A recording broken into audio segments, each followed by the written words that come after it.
ওরা মসজিদে পাত মেরে পরিবেশ দূষণ করে। এতেকাফে কি তোমরা পায়ুপথ সেলাই করে রাখো? ওদের স্বপ্ন দোষ হয়। তোমরা কি নুনু রশি দিয়ে বেঁধে রাখো? ওরা মসজিদে খাবার দাবার করে। তোমরা কি হিন্দুদের মতো গরুর গোবর গোমূত্র আর পায়খানা খেয়ে বেঁচে থাকো? ফইল্য বাহির গেল দে ডক্টর জকর নায়ক কি নায়ক এবারে বাংলা ভাষাত কবে দে নুনু নায়ক।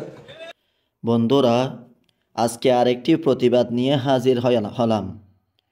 ওরা আমাকে ২৬ তারিখের সমাবেশে দাওয়াত করছিল।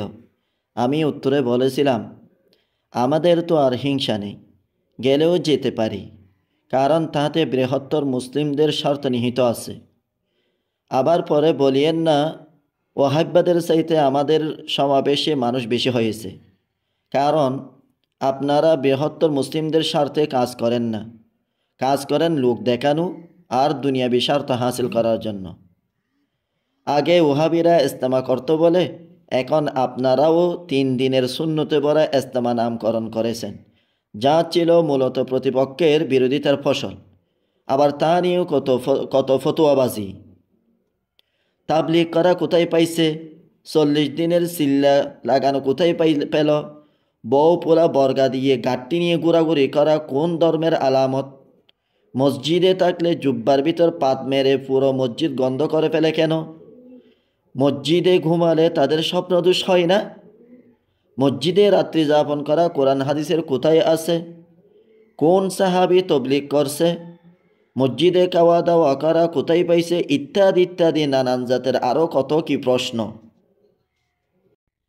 আরে সেলা, কথায় আছে না, প্রশ্ন জ্ঞানের অর্ধেক। তার মানে যার জ্ঞান থাকবে তার প্রশ্নও হবে চমৎকার, জ্ঞানগর্ভ। সেই সব মূর্খদের প্রশ্নের উত্তর দানের চাইতে না দেওয়াই উত্তম। আরবিতে একটা প্রবাদ আছে, জ্ঞান অর্জনে প্রয়োজনে সুদূর চীন দেশে হলেও সফর করো। পুরো জীবনটা হেলায় দোলায় কাটাইছে। দিন ধর্ম কী জিনিস তারা কোনোদিন মূল্যায়ন করেনি।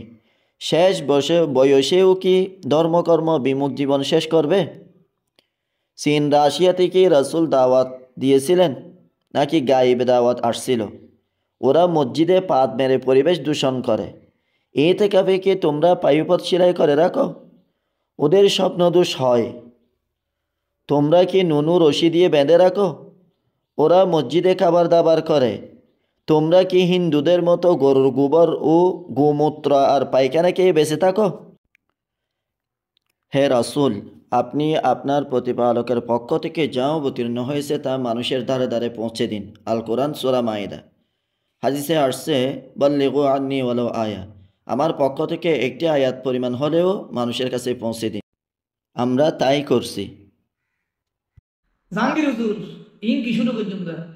অনত্ত কি আবুল কালাম বয়ানি দেখে মনে হন না, নাকি নূরে বাংলা হয়ে পেলাম মনে হন?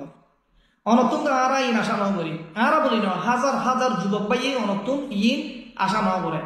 কোন ছেলেকে ওয়াহাবি মেয়ে বিয়ে করাবেন না। আমাদের সুন্নি ছেলেরা কখনোই কোনো ওয়াহাবি মেয়েকে বিয়ে করো না। কেন না করতেছে? আল্লাহ রসুল এবং সাহাবায়ে কেরাম এভাবে নিষেধ করে গেছেন। খারিজিদের সাথে বিবাহ বন্ধনে আবদ্ধ হওয়া নিষেধ, তাদের সাথে চলাফেরা করা নিষেধ। জাগতিক প্রয়োজনে মেলামেশা চলাফেরাগুলি করা যাবে। প্রিয় দর্শক, ভিডিওটি ভালো লাগলে শেয়ার করে তাদের কাছে পৌঁছে দিন, সাথে চ্যানেলটি সাবস্ক্রাইব করুন।